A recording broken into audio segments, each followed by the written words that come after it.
Good, how are you? How many cc is that? This is a 1000. 1000? Oh, that's a beautiful bike. They're trouble, man. They are. I mean, if a cop just looks at you like just sitting on it, he's gonna think that you're gonna run. They have to like, actually like they have the tag, but they fold it up.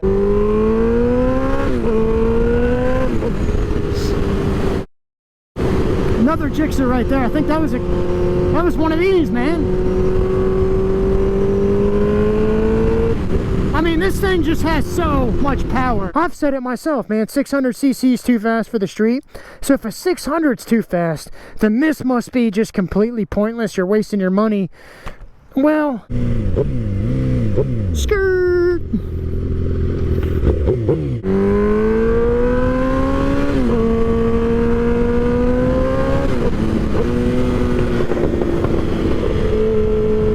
You know, you got a lot of people that have something to say about this bike, man. They're too fast. Don't buy one. It's not practical. The whole reason why everyone says they're pointless is because it's just so easy to do triple digits, and I can't deny that it is. But I still think you can have some fun out here. You do have to hold yourself back, though. I'm not going to deny that. On a liter bike, you can't come out here and ride it like it wants to be ridden.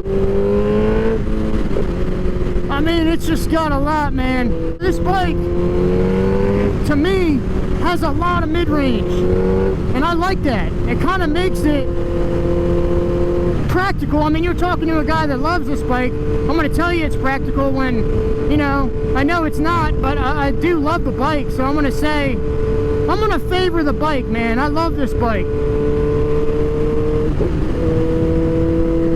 I mean, this thing just wants to go. Like, 5,000 RPMs, if you just, I'm barely turning the throttle, watch. Just go, go, go, go. It just wants to go, man. You know, it could be a new liter bike, an old liter bike, whatever liter bike it is. They all do one thing about the same, and that's go really, really fast. Obviously, the new liter bikes are faster. They look awesome as well, but it's just, there's something to be said about the price, man. The price of those bikes, you're gonna spend money for it. Whereas this, it's just, it's not even comparable. When you're going to buy a liter bike, one thing that you have to consider, do you want that new age technology? And I will say, man, it does feel crazy. This is my first time running R1. It's my buddies.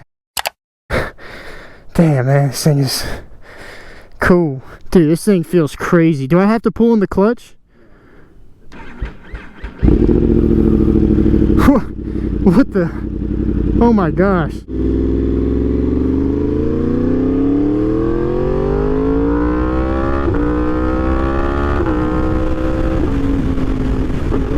Dude, that quick shifter is awesome.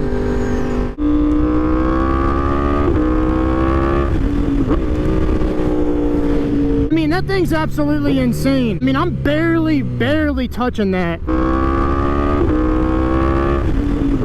I'm not gonna argue that power's not fun, man. That power is, I mean, that's why we get it, you know.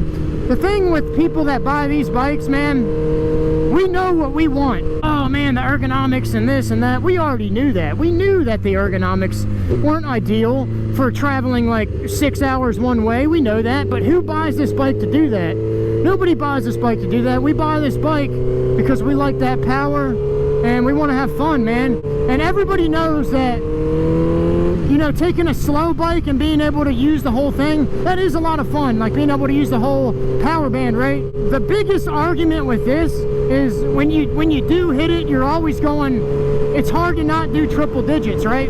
And I would say that's the biggest problem with this, but for me, because I like to play around with that, what is this? Whoa.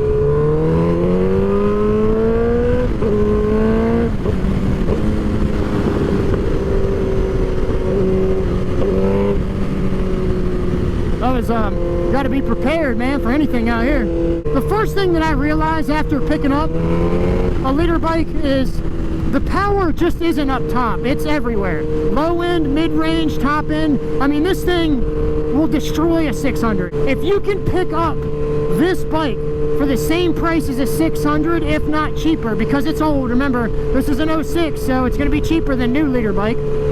then it's hard to say that this isn't worth it. I literally paid less for this bike than what I paid for my 600cc. Just from that statement alone, I can't say that this isn't worth it. Now, do you need all this power? No, obviously you don't. But this has a lot more of that low end power. I mean, I'm in 4th gear at like 4,000 RPMs and I still got torque. And that is one thing I like about that 1000, man. This bike is specifically known for its mid-range, and I think it actually kind of makes it a practical street bike. Like you could somewhat argue that. I'm not saying you're going to win the argument. This feels like 600 with a 1000 engine. That's literally what this feels like. If you have some self-control and you're willing to, you know, you can still play with that bottom end out here and still have a good time. I mean, I love this as a street bike. Like when I go to ride, I keep hopping on this thing. I actually bought it for education purposes. I'm kind of a history nerd when it comes to motorcycles, and this bike has a lot of history behind it, and I love that. That's why I got this. I'm like, this thing, like I'm like talking myself into it, and I'm like, wait a minute, you can get it for that price? Is it worth it? I'm like, okay, yeah, that's worth it. Like, you know,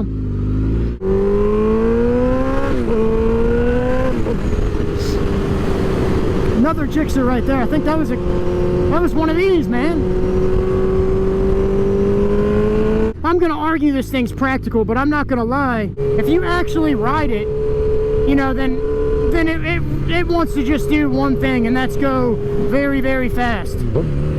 But it all depends on what you value. You know, I'm some dude with a Gixxer, man. I'm gonna tell you, hey man, just get a Gixxer. They're cheap, you know. But somebody, you know, not everybody wants these. Some people want, you know, newer, more modern.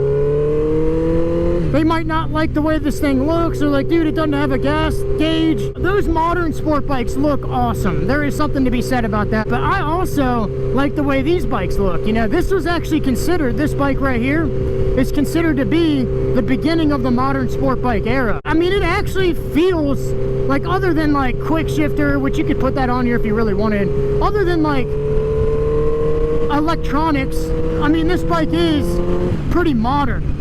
Like it's not modern, but it has everything you need, you know.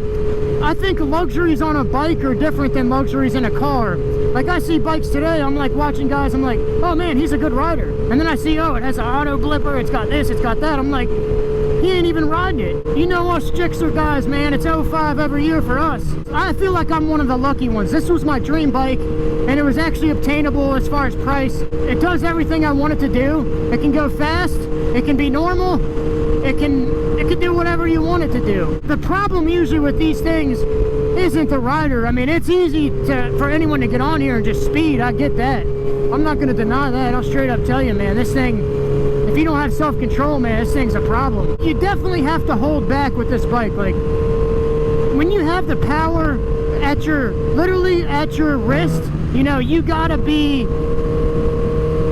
careful, man. You can just fly on this bike if you want.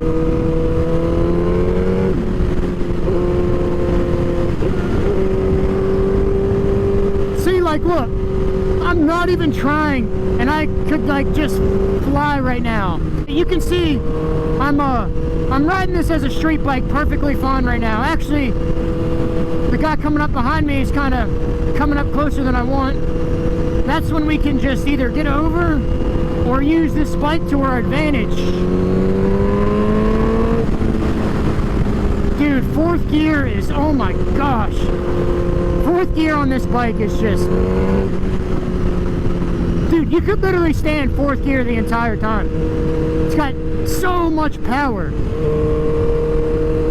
Do I need that? No. Do I want that? Yeah. You know, if you're arguing for a 600, you gotta look at something like this, you know? Like, it's just so easy, man. I got open. This guy behind me is crazy, man. And even if you get a 600, like, you're gonna have to hold back. This bike is so much more violent than my other bike. Like, it's just wants to go, man. Like, right now, man, I could just, but I'm not. Like, this thing isn't the most convenient thing as far as ergonomics and the power to, I guess, speed limit. You know, it's not that practical when you look at it like that. But the way I look at it is, I'm like, man, this thing's a bang for your buck.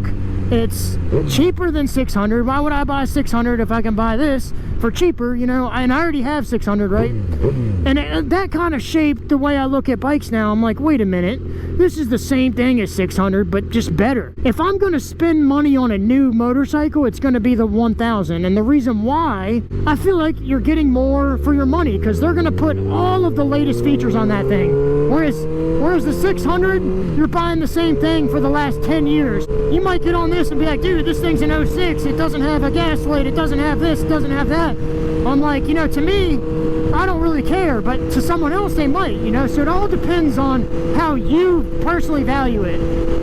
If you don't care, then this is excellent. This is an anomaly.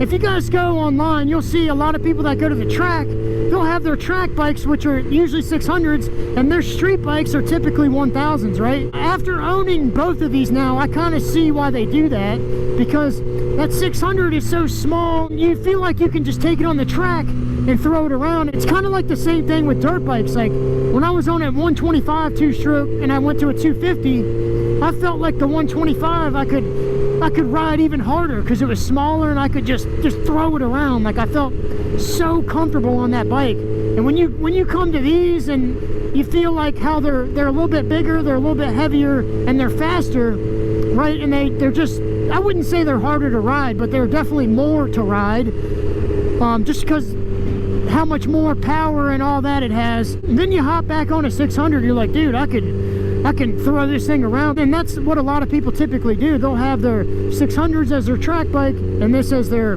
you know, their bike, right? When you're like more of a casual and you're coming in, right, you don't necessarily care about speed. Like, I'm a perfect example. When I didn't have a bike, I was like, I'm gonna buy a 600 because I can buy a newer one for a decent deal. With leader bike, you can't do that. If you want to buy a new one, or one that's like maybe 3 years old, like, you're gonna pay for it.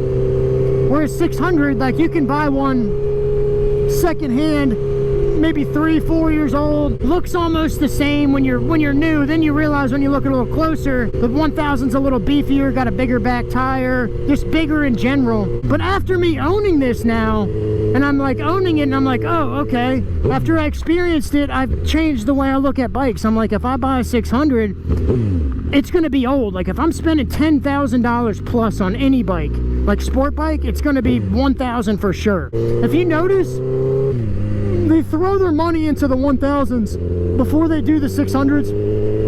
They usually update the 600s like later, like a year or two later. Now they don't even make 600 anymore. Like, I guess Kawasaki does. Suzuki's been the same, you know. They added the ABS, but like, big deal, you know. Same thing for like ever. It's kind of windy out here.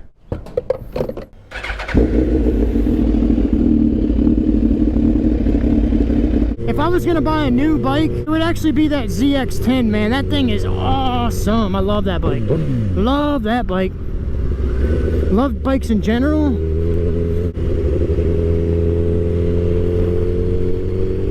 Fellow biker, fellow Gixxer. I just saw that guy. Fellow Gixxer. See, man, I can have fun on a 1000, man.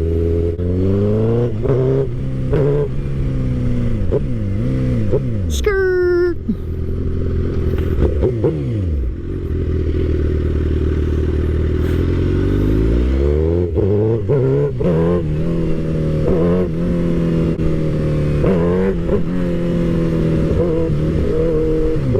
Honestly, the only reason why I did upgrade was because of the bang for your buck aspect, you know. But I do firmly believe if you have a 4-cylinder, which would be a 600 at least. I like the inline 4s. I think they sound cool. But those cross-plane, man, those cross-plane motors are growing on me. I mean, those things sound awesome too. But if you can find one of these, man, for a good deal, I think you might like it, man. I think you might like it. Let me know what you guys think though. Oh, there's an Evo.